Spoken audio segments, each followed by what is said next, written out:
Hello students, today we are going to discuss the next portion of our chapter. We were going through subject verb agreement. Okay, so we have seen a few rules like the rule of the collective noun. We have seen the basic rule that if the subject is singular, verb is singular. If the subject is plural, verb is plural. So all these have been described by me in the previous videos. Today we are going to start the next portion of this particular chapter, subject verb agreement, the 9th chapter from your grammar book, class 8 English. So the next rule is with many. If the word many is there, because many is used for countable nouns and much is used for uncountable nouns. So with many we use plural form of verb and with much we use singular form of verb. ठीक है, जैसे मैं एक example बोलता हूं, many pens out of these are not working, है ना. तो many के साथ क्या लगा, आर लगाया, क्योंकि many के साथ हम प्लूरल फॉर्म को लगाते हैं और ऑन द कॉन्ट्ररी हम मच के साथ जो है एक सिंगुलर फॉर्म को लगाते हैं. Clear? So this is one of our rule. Now the second one, with countable nouns as clothing, news, etc. we use singular form of the verb.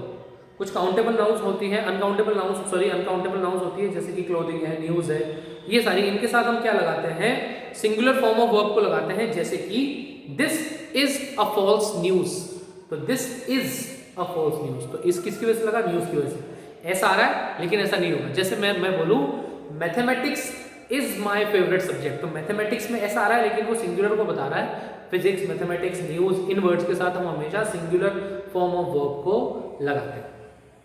Clear? This is our second rule. Now the third one, now I need to the next one. Both always takes plural verb.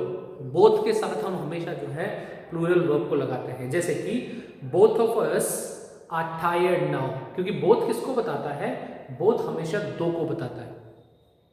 Clear? तो both के साथ हम क्या लगाते हैं, plural form को लगाते हैं. Okay, so this is one of the rule related with the subject verb agreement. Now the next one, with words like some, all, few, etc.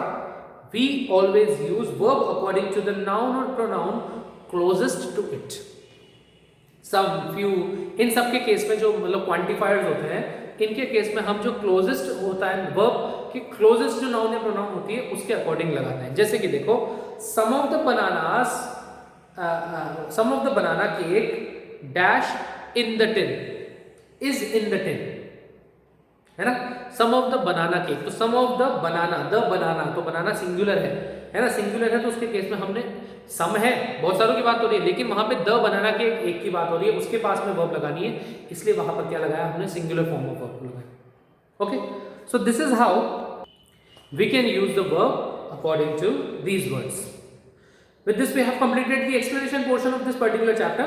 Now we are heading towards the exercise. So let's see the question R. Okay, I am describing you the question R. Let's see the first one. In which person does a subject always needs a plural verb? किस person, देखो कौन कौन से person होते हैं, first person, second person, third person, है ना. जो हम अपने लिए यूज करते हैं फर्स्ट पर्सन, सामने वाले जिससे बात कर रहे हैं उसके लिए सेकंड पर्सन, किसी तीसरे की बात कर रहे हैं तो थर्ड पर्सन. तो किसके लिए हम हमेशा ही प्लूरल फॉर्म को लगाते हैं. जैसे देखो सेकंड पर्सन में आते हैं यू, योर, योर्स, तो उसमें हमेशा प्लूरल लगता है ना. You are a good boy, तो यू आर सेकंड पर्सन के साथ आर लगाया. फर्स्ट पर्सन आई के साथ हम नॉर्मली हैव लगाते हैं, है ना, तो लाइक वॉज भी लगाते हैं. So the correct answer here is second person, है ना. सेकंड पर्सन के साथ हमेशा ही हम क्या लगाते हैं, हम जो है प्लूरल फॉर्म ऑफ वर्ब को लगाते हैं. इसके बाद which becomes plural if you add S to it. इसमें से क्या प्लूरल बन जाएगा अगर उसमें आप एस लगा देंगे. नाउन, वर्ब, एडजेक्टिव या एडवर्ब. तो किसी का भी एक एग्जाम्पल अगर आप लेंगे तो आपको करेक्ट आंसर मिल जाएगा कि नाउन, डस्टर से डस्टर्स, टेबल से टेबल्स, है ना. तो नाउन के साथ एस लगाने से वो प्लूरल बन जाता है. ठीक है. इसके बाद 50 rupees dash not a big amount, is not a big amount. ठीक है, is correct answer. Fourth question, the news dash true, fill in the blank. The news is true, क्योंकि न्यूज वर्ड के साथ मैंने बताया आपको क्या लगाते हैं हम, singular form. So this is how you have to do the exercise also. In the next video, what we are going to do is to start the next chapter. Till then, just go through this chapter and go through the exercise and watch this video. You will be able to understand it. I hope आपको समझ में आया होगा. Thank you.